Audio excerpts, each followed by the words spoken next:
I want to acknowledge that I'm speaking to you today from the lands of the Gayamaygal people. I would like to extend my respect to elders past and present and any First Nations people watching. Sovereignty was never ceded. This always was and always will be Aboriginal land. Hello, everyone. Today we are here to chat about Warrior Nun and the outstanding representation that the show provides for so many diverse communities. Joining me today is one of season 2's brilliant new additions. She's the Coptic nun who changes the game for Ava and the Order of the Cruciform Sword. She can't really fight, she can't hotwire a van, but her smarts and her heart make her honestly one of my personal favorites in the series. So I'm just so absolutely delighted to welcome Meena Rayann. Thank you. Just a little warning for anybody who hasn't watched season 2. First of all, you're going to be very confused. So go watch season 1 and 2 first, and then come back and watch this interview and meet Yasmine. So Meena, in your own words, who is Yasmine Amunet? So Yasmine is a Coptic nun who belongs to a very specific Coptic order which is related to the OCS, but is very secret. And the reason why they're secret is that they're supposed to help in time of a great need. I don't know if I should go into spoilers at all. But go into full spoilers. Full spoilers. Okay, I've given the warning. So if they're here, it's at their own risk. So basically, she holds the key to defeating Adriel. She knows how to which weapon will help Ava and the OCS in their quest to defeat Adriel. And so basically her mission has always been, in case of emergency, being the standby. Yes, exactly. You have to be ready and go and deliver that, that solution, basically. Yeah. And so that's been her life mission. The only caveat to that is that they lost the weapon. Well, they didn't lose it. It was stolen. Yeah. It was stolen.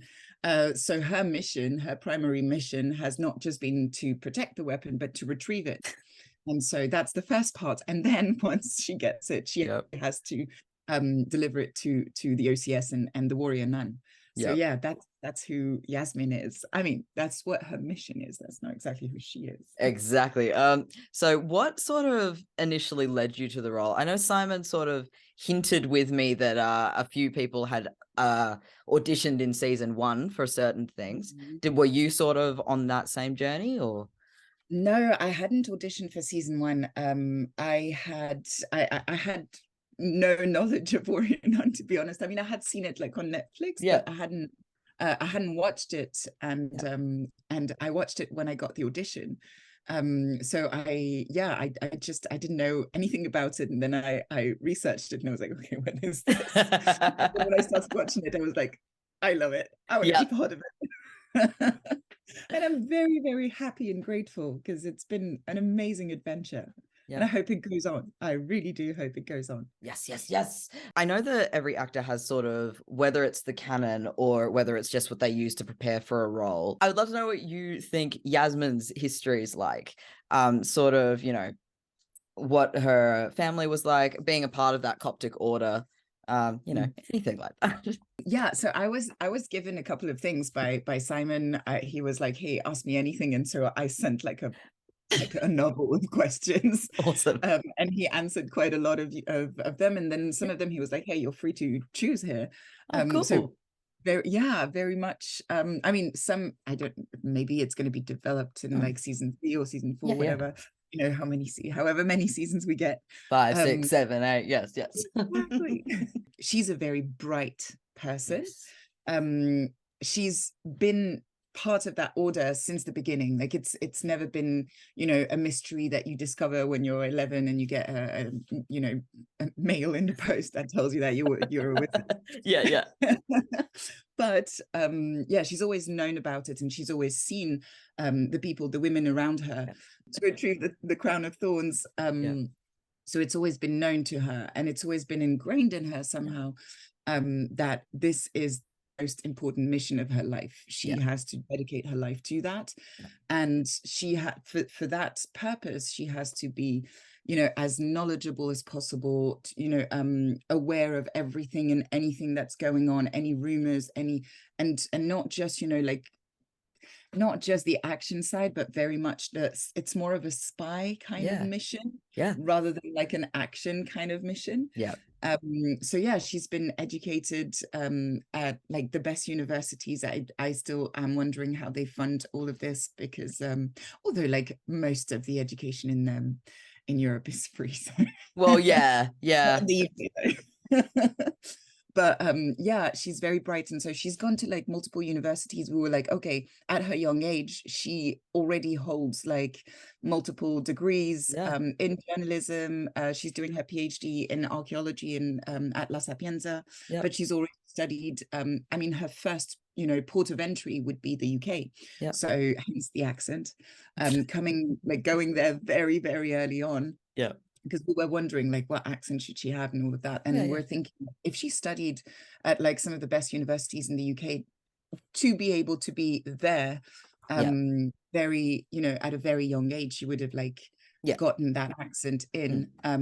And yeah, so, you know, studying like history, history of religions, history, you know, or like history of not just the Crusades, but colonization, because it's all linked. It is true. Yeah. So yeah, she's a very, very bright person.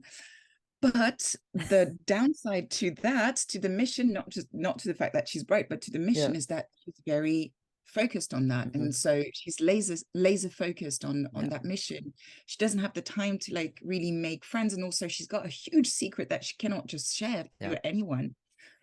So it makes her, I don't think she's a loner by choice, but I think she's a loner in spite of herself, and she's had the opportunity to really develop very strong friendships, and I think she's been longing for that. And I think her ties to her family are very, very strong, but at the same time she's been away here and there and everywhere, just looking for that crown. So I think what she wants is to belong. And you know, she's developed a confidence in her brains, in her ability to think, her logic and all of that, and her ability to like blend in and like, you know, the whole spy thing, basically. Absolutely. But she's never really had the opportunity to belong just for who she is. And so, you know, it's almost like her whole life has been defined by her mission. Her whole being is defined by her mission. So I think maybe her journey is to find out who she actually is. What I really love about Yasmine is how awkward she is. Like she's very like she's very confident when she was in that situation with the Pope, and you know, confronting, you know, the highest member of one of the biggest religions in the world. There was a lot of confidence there, a lot of self-assurance, and then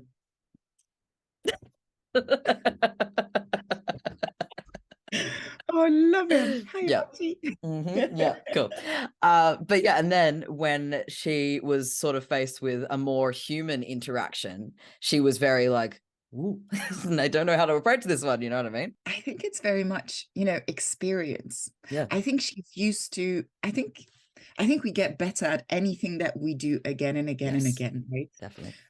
So researching, you know, like talking about her thesis in front of like her supervisors or her, you know, PhD supervisors or whoever, that's fine, because she really knows that she knows. She's very confident. She knows what she doesn't know, but she's very confident in what she does know. Being around people, making conversation, being friendly, all of that is just like, what am I supposed to say? Yeah, it's very much that. She's got that, you know, when it comes to like battle of wits or like, you know, debates or things like that, absolutely fine. When it comes to social interaction, what is this? But I think it really comes with like experience, like just the more you do something, the better you get at it. And like just also like getting social cues and everything. I think she's never really had the chance to actually practice, you know, figuring out when somebody does that, that means that. And when somebody looks at you that way, it means that. And but at the same time, there's a cunningness to her that is, it's just in a different realm. That's it. Well, it's like a natural affinity. Like she really does suit that sort of like spy work and being, you know, being sneaky, but in like not a sinister way, in the like, oh, I know how to get what I want in this situation, so I'm gonna do that. But it's also just like, you can tell how deeply good a person that she is. I love that first meeting between Yasmine and Mother Superior, where Mother Superior is not threatened in the slightest. She's just like, clearly I can smell that she doesn't know how to like use she's just a baby. Exactly. She's a brainiac, but when it comes to anything physical, I think I can take her easy. Not even open the cane. I'd love to sort of talk about your experience coming into the show, though, because like it's always hard, I think, to come into something when it's already established. When you come into something that's already a unit, it's hard to work out where you fit. So like, how was it for you to come into the cast for season 2? It was both extremely anxiety inducing. But that's me. And also just a pure joy. It was just so smooth and so easy. That's awesome. When I met them, it was just you know, it just clicked. It was so no questions asked, like, yeah, of course you're part of this family and that's it. And you know, like, you get to know people very quickly around a coffee, or you know, and it was just it was brilliant. But yeah, I was super stressed when I first I it's funny because like I always get that before any show, before anything that I do. I get super stressed, I get super anxious. I always get, you know, like that imposter syndrome thing where you just like, why did they choose me? If I'm left alone with those thoughts, it can go very far. But this and like other experiences have taught me is that whatever you think, it's not going to be that bad. And if it goes that bad, who cares? You know, at the end of the day, life is so much more than just one, you know, one show or one thing or whatever, you know. And you just like put stuff into perspective, put things into perspective, and you're just like, okay, I'll do my best. And if it's not the most pleasant experience, so be it. That's not going to be for my whole life. And when you get the surprise that everybody's amazing and everybody's so welcoming and so warm and so funny and so witty and smart and just kind, gosh, that's a gift. That's when you say like, thank you, life. I don't know what I've done to deserve this, but thank you. Oh, that's so incredible to hear. That's lovely. Because you've been on quite a few big shows. Like, you were on Game of Thrones, and you know, that was also coming into a show that was very established. Yeah, very much. It was a very different thing because my character was not there for like a whole season, and I had very isolated scenes. So I had like a scene with Jacob Anderson, who plays Grey Worm, Conleth Hill, who plays Varys. I had like, and another with Marcos, who's, we've stayed in touch and we're very much friends now. But it was, you know, you have one scene, so it's just one day or like 2 days here and there, and you don't really have the time to create bonds, even though the people were absolutely lovely. It was just, I mean, Jacob and Emmanuel were just like brilliantly welcoming and everything, but it's just like you meet them on set for a couple of days and you're like in the same hotel for like a week, but it's not the same thing as like being in the same hotel for 5 months, or the same set, you're like on the same set for 5 months.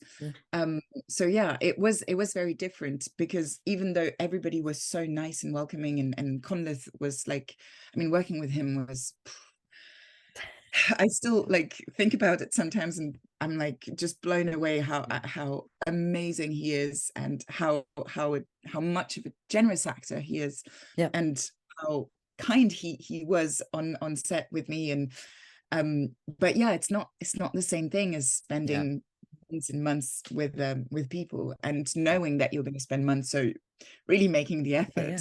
Absolutely. To get to know them. Coming in with really good energy so that they can carry through for 5 months is a different thing. Although I agree. it's also something that I tried to do. Like, I just did a film where I'm playing the lead, and a lot of thank you. It's a French film. Hopefully there will be Subtitles. An English version, but I don't know. I speak a tiny bit of French, but I don't think I know enough to follow it. So well, it's a good way to learn.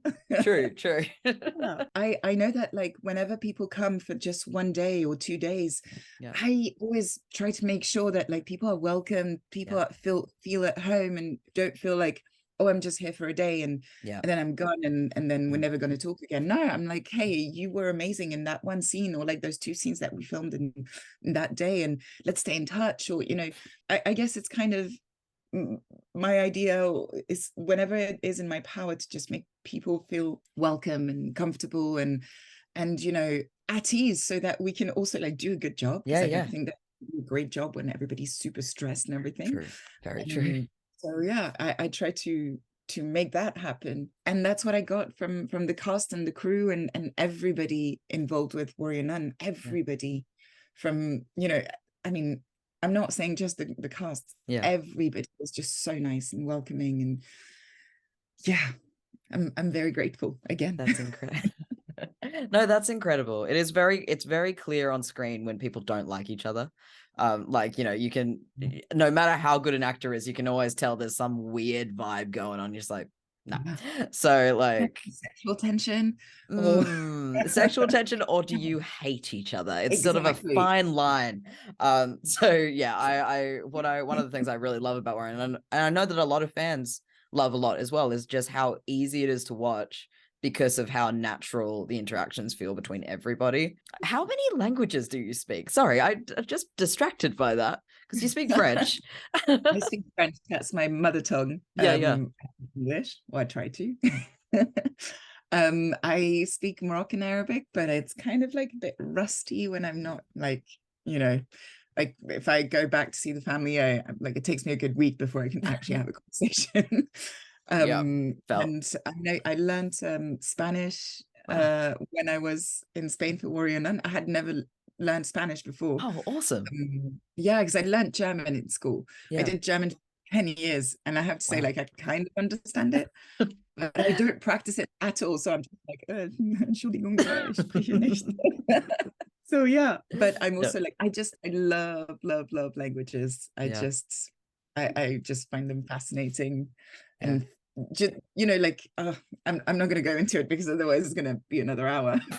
I think it's also like, I think it's a weird, I don't know where it comes from, but I really do think that it's there's a weird block. I remember coming to London the first time, and I was already like very much fluent in English. I had a very weird accent that was a mix of British, American, French, somewhere in the middle, and people could not place me at all.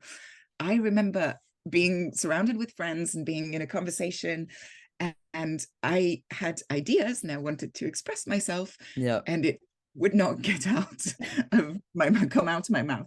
And every time I was like, that's it, I found the way to say it. But it was like people had moved on to another topic. So I was pretty much silent for like, maybe not silent, but that would be a weird day.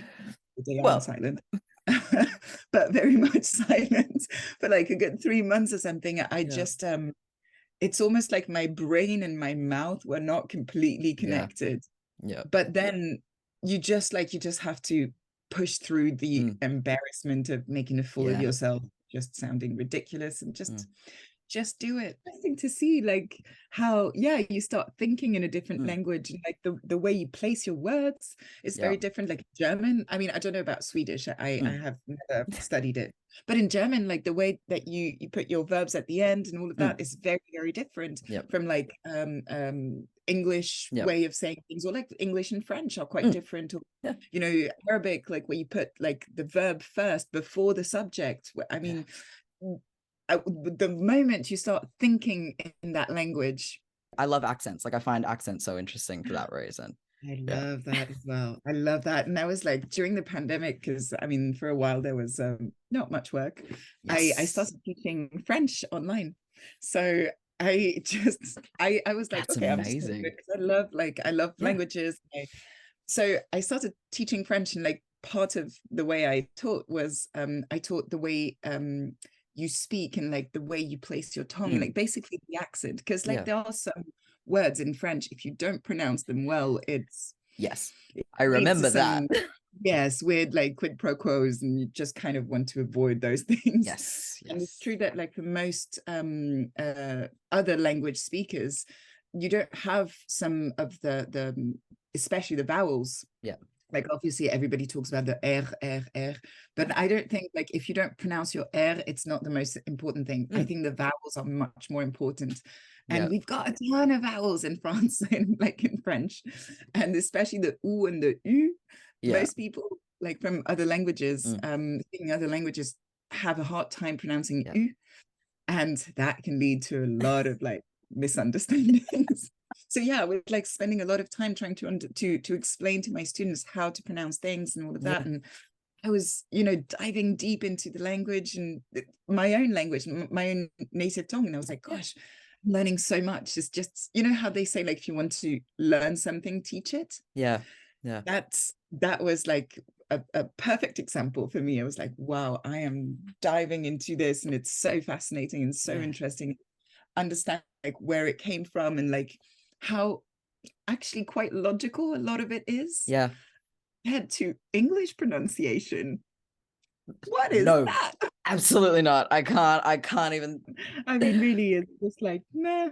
I think it's also like, I mean, most languages have that where they're influenced by a lot of other languages, but English is such a mixture of so many different influences, different languages that really, it's not like, you know, they like, I don't know, German or like French just gave like 30 words. Right, it's just No, that. it's Yeah. like, yeah.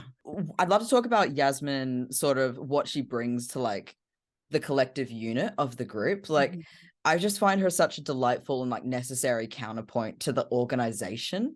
You know, we do have Mother Superior, and we've got Camilla, we've got Beatrice. They're nuns. They're set in their ways. They know what they're doing. And then you've got beautiful, naive, excited, nervous Yasmine coming in with this world that she's got so much theory about. Like she knows about it, but she doesn't know what to do when she's in it. So do you think she was prepared for what was coming when she approached the OCS?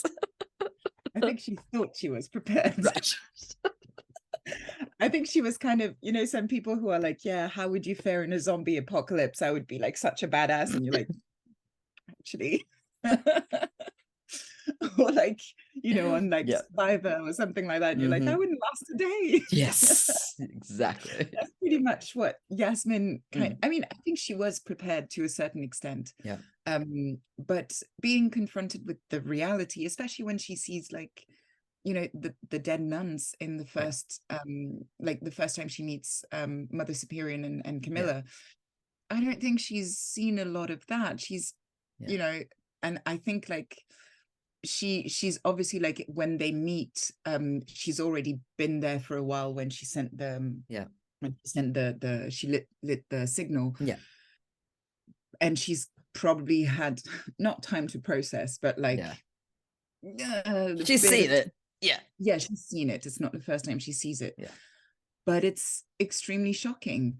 But she knows that she's got the mission, and she knows how important it is. And also when the bishop or cardinal massacre happens, that's the very first time she sees such a thing. Like it's she's never seen that kind of violence. She's like in many ways pretty much like, you know, you and me. And I mean, I don't know about you, but definitely I've never seen that kind of thing. Like, you know, bar brawl or something like that. That's it.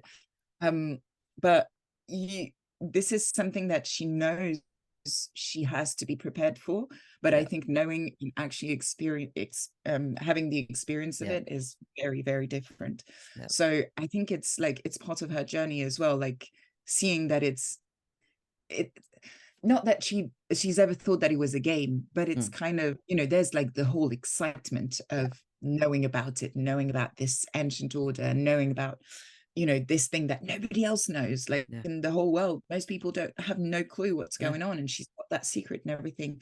But then being confronted with the reality, I think is a big shock and a big learning curve. And I think that's why as well, you see her like, you know, when she's inside the cathedral, Adriel's cathedral, and Camilla's like, hey, we've got to help these people, and she's like, no, I want to go. I want to Yeah. go. I've enough.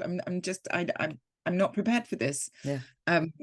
But yeah, there's that realization that she is not prepared for the actual reality of it, because she was taken by that journey more than she expected. She thought, I'm just going to give you guys the key and then you guys deal with it because you've trained for it. Yeah. And then they're like, no, we need your help. You're in this now. Yeah, exactly. You're in this now and you've got to go the whole way. Yeah. And actually, I think part of her always wanted that. I don't think she's there against her will completely. And I think she does like the excitement. Yeah. But it's almost like it's gradual, you know, like the first time in the heist when Mother Superior tells her, like, okay, we need you inside. And she's like, no, I'm not part of this. I just gave you the, you know, the knowledge and we deal with it. Yeah. And then she goes there, and there is something very exciting about like figuring it out all out right there, then under pressure and all of that. And she's like, yeah, I like it. And I managed to get that to solve the problem. Yeah. But then, you know, shit happens. Can you swear? So yes, I'm Australian. Okay. Yes, of course you can. Okay. But then it's kind of like, it's gradual, and then the massacre happens, and it's just like, okay. And that's like, she has to ask herself the question, like, do I want to go on with this or not? But there is a determination in her. She's not letting go. She knows how important this is. Yeah. She's got so much tenacity to her.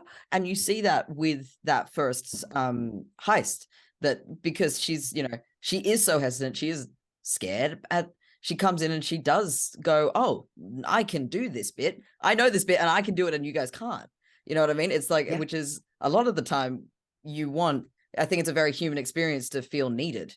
You know what I mean? She's like, oh, you need me at this point, so I can do it. And then that sort of carries on. What I really love about Yasmine, which I think is a credit to you, is how incredibly human she feels. You know, we love all of our characters because they do have these human emotions and human experiences. But Yasmine is the character that you can most easily go, oh, that's a reaction that I would have. Or that's a reaction that most people would have in that situation. If there was a massacre going on in a boardroom around me, I think I would probably crawl under the table. You know, like it seems like the right thing to do at that moment if I don't know what to do otherwise. Exactly. If I have no combat training. Yeah, I think that is very much just an absolute credit to your ability to play this very enthusiastic, very eager and knowledgeable character, but also play that deep sense of humanity to her. So yeah, no worries. Someone on Twitter was like, make sure that you tell Meena how much we all love her. I'm like, obviously, of course I will. So don't even have to worry about it. You have accumulated a very big fan base for yourself. I know that you don't have Twitter, but they adore you. I know. They absolutely love you. Okay, I'm gonna make myself a Twitter account. I might delete it later on, but I'm definitely gonna. I used to have one. I just Twitter. Twitter can be a very tweet. Twitter can be a very harsh place to be in. The fandom does simply adore you. So, you know, they if you do make a Twitter, you will be absolutely showered with love. I can guarantee it. I would love to know, because filming a show like Warrior Nun is intense. There's a lot going on. So what did you sort of find the most challenging part for you personally this season? Because you had so many like big like monologue type scenes, and you were really like driving the story in a lot of moments. And, you know, and then the scenes where you were, you know, hiding under a table or being involved in the fighting, like there was, you know, there was just you had a lot of variety this season. So sort of what was your most challenging part? I don't know. A lot of it, to be honest, like it was getting over the I don't know if it was that was the most challenging, but yeah, getting over the first week or so of like that huge anxiety that I always get, where I'm just so unsure of myself. And I do have like tools to get rid of it, which my tools are work. The more I work, the less anxious I am because I feel prepared. But it was, I think like feeling like, oh, am I gonna, honor her, do her justice, really, embody Yasmine the way she should be. I think it was like my self-doubt, I guess, but then you just do it and you just give it your all, and then you try to understand her as much as possible and make sure that everything is like logical within that realm of that character. I think maybe that was the most challenging, although I would say like maybe the most challenging was like learning like huge monologues. Especially when it's like about telling a story and everything, and you have to make it very poignant. So in order to, it's very interesting because it's like some of it is like I don't want to say expositional, but it is. To tell the story, you have to make people understand, but it's also like, I'm not just telling the story, I'm warning you. I'm letting you know that this is not going to be just a piece of cake, and you can't just like walk in, grab the crown, put it on him, and then that's it.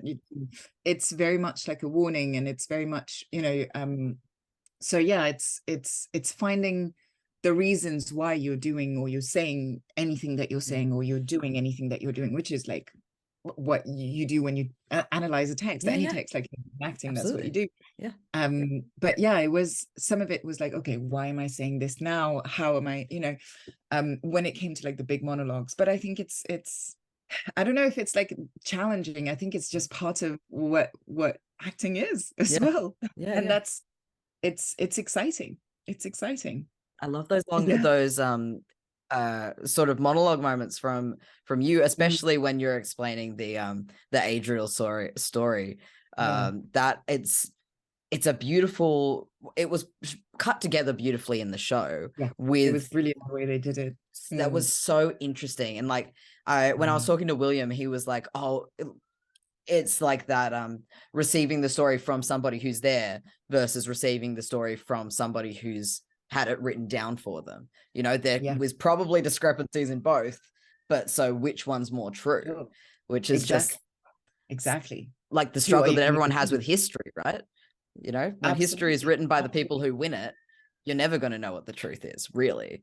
Absolutely. And it's very much true about anything. Anything, like anything can be seen through different lenses, through different filters, your education, your background, your beliefs, all of that, that's going to make something true for you.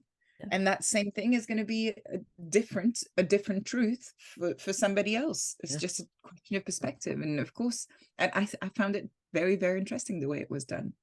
So to me, I really loved the fact that for Warrior Nun, the universe of Warrior Nun, this is just a part of that religion. Like it's not, this is not weird. It's not, it might be secret, but it is just a fundamental part of the religion, And it doesn't put in question the existence of God for them.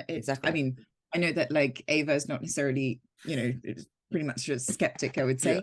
But like for the rest of the OCS and everybody who's aware of those things, it doesn't necessarily mean that there is no God. It's not because the crown of thorns was an actual weapon that it means the rest crumbles. It's just that we know stuff that the rest of the world doesn't know and doesn't need to know. But it's very interesting how it doesn't question anything. I mean, it does. The show itself questions a lot, but not for the in nuns the universe. Exactly. Exactly. And definitely not, I never felt like it did question anything for Yasmine. That's something. It's like her faith is not it well, as of the end of season 2, her faith is pretty much unshaken. The rest of the nuns I cannot vouch for. But and I found it very interesting in the part, like that part, like from the authors, the writers. I think it's a very clever way of doing those things, and also it tells you a lot about belief and faith. And I did love the line, I think it was from Ava, when she was like, does that mean Jesus was Beatrice like, don't go there. Beatrice, let's not go there. Maybe for season 3. Yes. I would love to talk about what I think is sort of the most telling scene for Yasmine in the series was the scene in the final episode with sort of Yasmine versus William.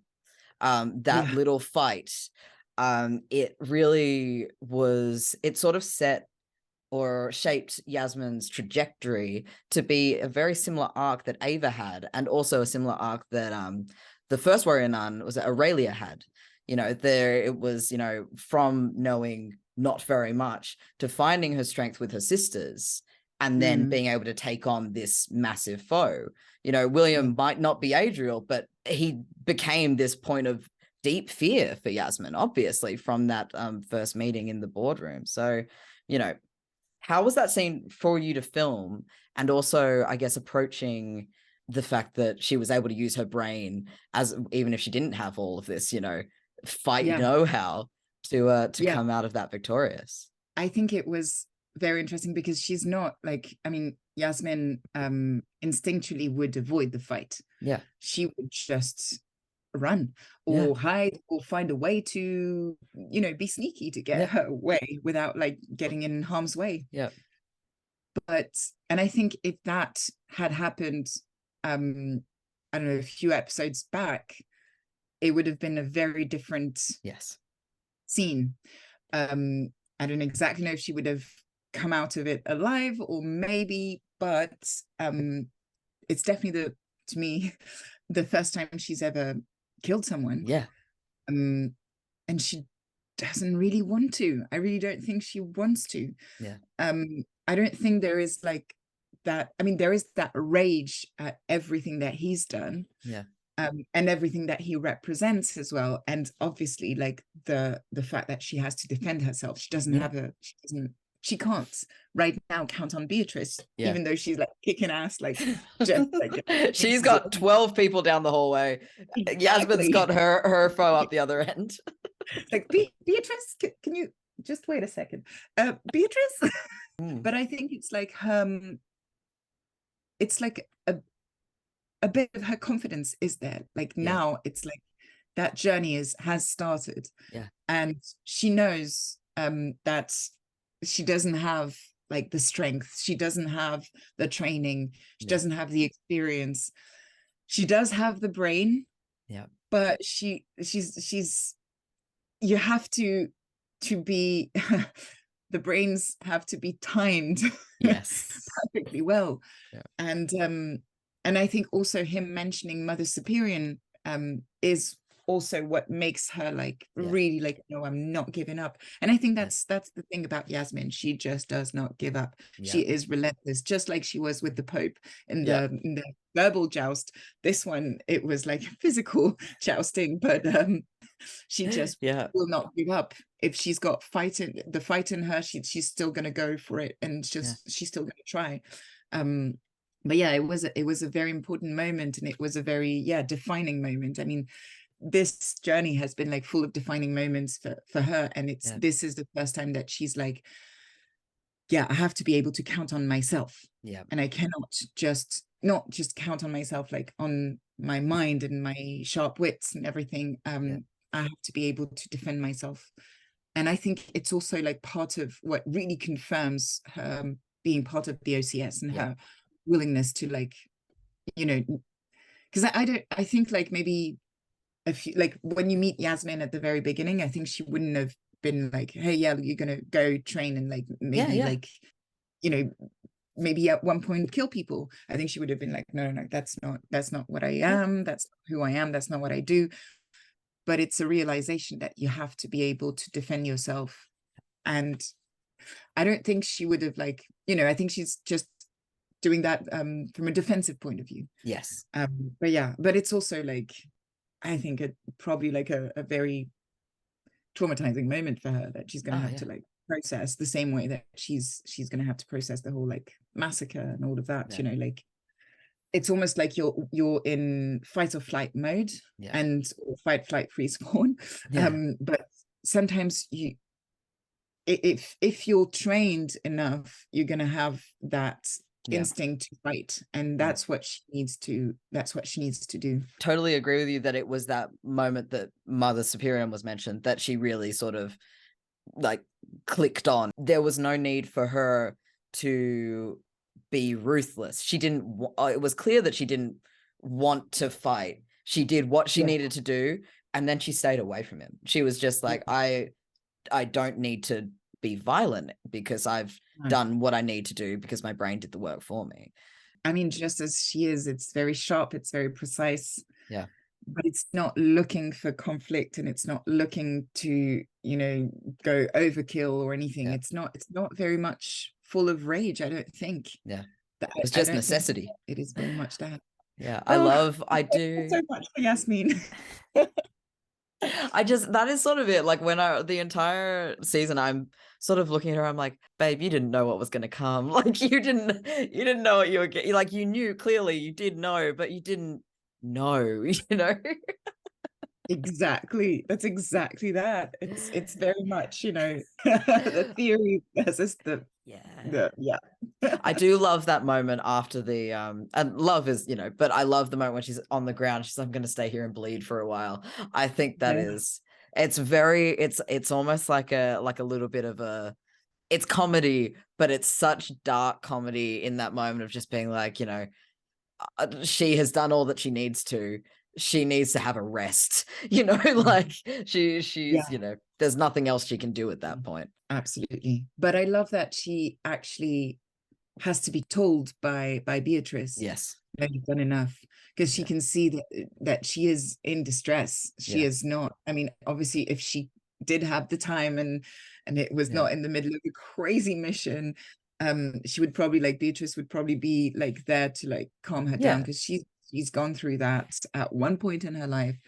But she knows that she's got to let her be, and she almost like gives her, not necessarily gives her mission, but it's like tells her like, you've done enough, that's good, but like now you have to take care of yourself. And I think it's very important as well. But like, and like that's also like such a human like interaction with somebody, right? Like there's nothing more beautiful in a relationship to say, you know, you've done literally all you can for me, for the people around you, so now it's time for you to drink some water, have a rest, and, you know, have a nap. You know, like it's just like people, it's such a weird thing to say, giving people permission to look after themselves, but I think a lot of the time you sort of, I don't know, I guess it's sort of dependent on the person, but you feel obligated to like give everything to a situation or to another person, or you know, whatever it may be. So, you know, having someone just go, sit down, that's enough. Exactly. Stop. And also, like, sometimes when you are in like situations like that, I mean, I'm making parallels like to mental health, but like you don't realize that you actually do need to stop. And sometimes you need other people around you, people who know you, to just tell you like, hey, just calm down, it's fine, you can take a day off or 3 days off, it's absolutely fine, you can do like nothing for a while if you need to, just take care of yourself. And it's also like, it's almost like that adrenaline rushing, and you're just like, I'm gonna go for it and do everything that and I think Beatrice recognizes that and probably sees that no, actually she's probably going to go into a state of shock and not too long. She probably needs to be resting and not in the middle of, you know, needs to be somewhere safe. Exactly. I felt that, I think, quite deeply when, you know, Yasmine was wanting to keep doing it because she had something set in her head. She was like, I need to see it through. And then it is the only thing that you need sometimes when you're being driven by that, to just have someone gently pat you on the head and go, that's enough. I would love to talk about the dynamic that came about. That is, I think, I hazard to say everybody's favorite, but a lot of people's favorite dynamic from season 2, which is Camilla, Mother Superior, and Yasmine. I think it works perfectly well. I am obsessed with it. I love it so much. People have been calling it the Chaos Trio, which I just think is incredible. It's you know, it is every side of a personality that you need in one little cohesive group. What was your favorite bit of that relationship to build? I don't exactly know which part was my favorite, but the whole relationship, I just loved it. It's very much like a comedic trio, with like Mother Superior being like the foil of the you know, the very straight serious one, and the other two like pure like how do you call it, like I can't remember the different sections of like chaos or like like chaotic good and yes, chaotic good and that kind of stuff. Yeah. And it's so it was so interesting because it's like pieces of a puzzle that just come together perfectly. Yes. But yeah, they're so good together, and there's that kind of, you know, like the crazy puppy energy of Yasmine, and the crazy energy of Camilla as well. But it's kind of it's not a puppy energy anymore. I think she had like more of that, maybe not even in season 1. I think it's a different kind of energy. But like compared to the very straight-laced, very stern somehow, but actually not stern at all, Mother Siberian, which is just like, you know, they kind of make each other grow, they make each other change a little bit. Like I mean, when Camilla cites quotes Dolly Parton, and then Mother Siberian goes and quotes Talking Heads at the end, I'm just like, yes, Mother Siberian, yes, Mother. Yes. That is so brilliant. And like, it's kind of like, you know, the mother with her, like, I wouldn't even say mother with her children. It's very much like, it's a different kind of energy, but it's just, I loved it. I think, I don't know which scene would be the perfect like embodiment of that, but like really, it's just been like, we had so many great moments, like especially like the pastries, the erotic pastries. And Sylvia is so brilliant. She's just got like, she's always so, you know, perfectly on point with her acting. I'm just like, how you're so good. And Camilla, I mean Olivia as well. It's just like, she's fantastic. And like at one point, you know, we were both in the cathedral towards the end, like the last few episodes.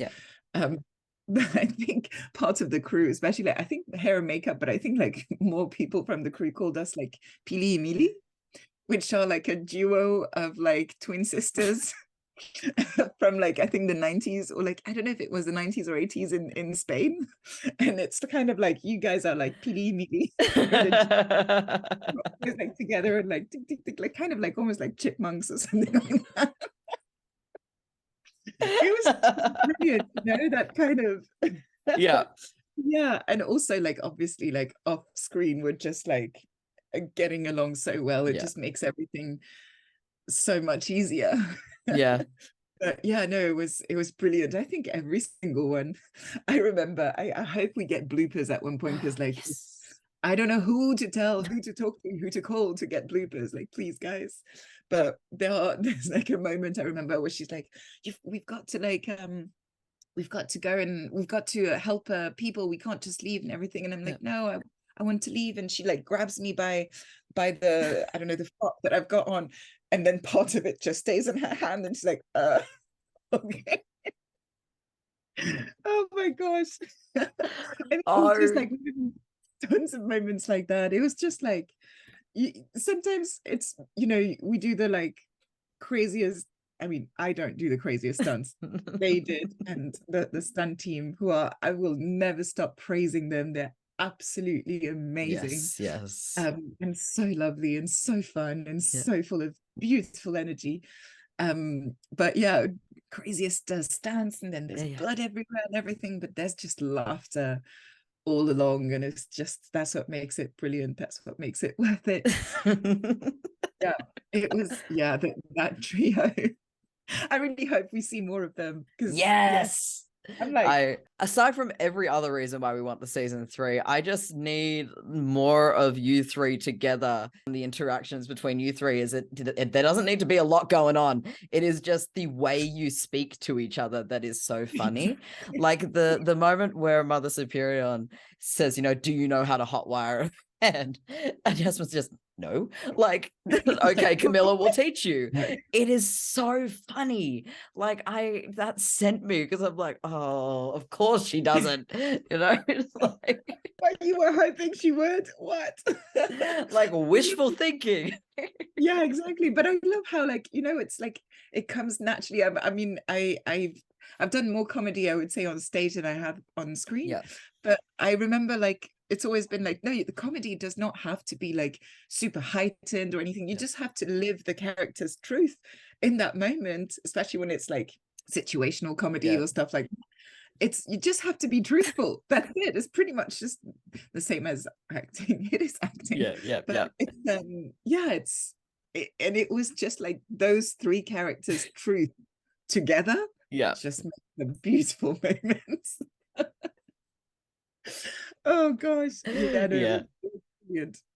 Because like I think part of what makes Warrior Nun such a beautiful show is how deeply funny it is. Like there is a lot of, you know, chaos, and there's a lot of, you know, deep and important moments in the series, but it's also hilarious. Like, you know, a lot of the really dramatic moments are, you know, softened or given that bit of levity to them, and that makes it very easy to watch, and it makes it, you know, I hate, like, you know, when people talk about how watchable a show is, because Warrior Nun is far more than watchable, but it's very easy to sit there and watch 8 hours of Warrior Nun, because you're not. I did it multiple times in a row. Same. I'm still kind of doing it, you know, like just to keep it up there. But like, you know, you can, because it's not just like heightened constantly. You're not holding your breath for, you know, 3 hours at a time. You're sort of, it's up here and then you're breathing, and then it's here and then you're breathing again. So it gives it relief. Yeah. I mean, life in its most difficult moments has like moments of hilarity, and you know, it's not I just love how you know, in the worst difficult situations and stuff like that, somebody can crack a joke. It's not because we're living something that's horrible or horrendous or depressing, whatever, that you don't have, you know, time or space for not just a joke, but like a just little one-liner.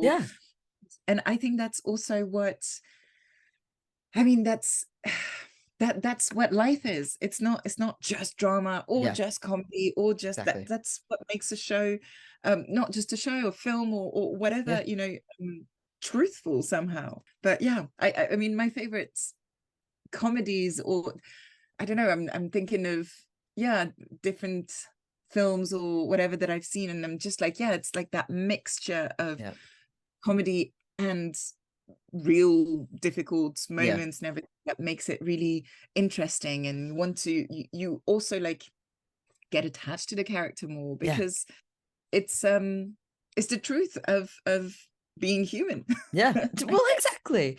And like you have to, I think especially in a show like Warrior Nun, you have to like the characters, and it's obviously very easy to like them, but it's hard. I struggle with certain shows where everything is very serious constantly, because I'm like, when am I supposed to like this person? Do you know what I mean? Like you struggle to find that moment of like, oh, this is why I really like you. Whereas like, you know, in Warrior Nun, it's immediate. It's immediate, because you're like, oh, everybody is a good human being, and also it does just feel very human. Absolutely. Have you seen Only Murders in the Building?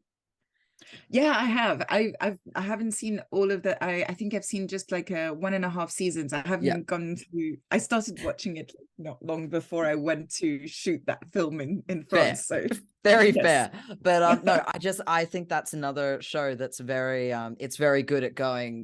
It's funny, but also very, you know, it's serious, and it's just got a really good way up of it, you know. Yeah. They're really good at that. I mean, obviously, like the, you know, Steve Martin Short, of course they will be gods of comedy. But also like Selena does a great job in there as well. Like it's very funny. Absolutely. And it's just like everybody's got their own style of comedy, and but it just works, and it makes the characters so much more endearing, and also like the fact that they're aware of like their moments, you know? I know. I think that makes it so much more interesting. And absolutely sort of talking on that, in that, you know, finding the levity in the intense moments.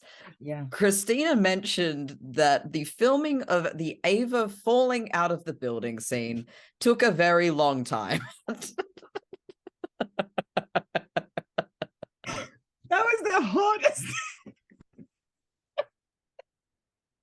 Oh my gosh. I'm gonna cry just thinking about it. Oh no. Oh my gosh, it's hilarious. And I've seen like so many people posting that picture. Of you all looking in different directions.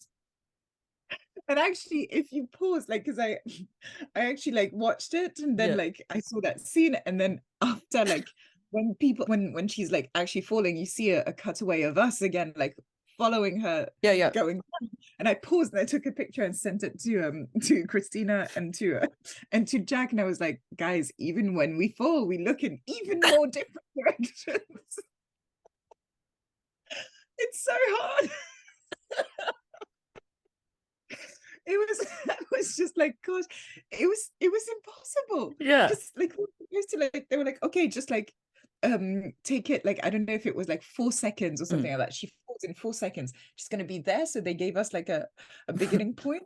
It's like, yeah, it's gonna be like 5 meters away from, and I'm like, I'm very bad at estimating distances. So when it's like the 13th floor, it's even worse. I have no clue what you're talking about.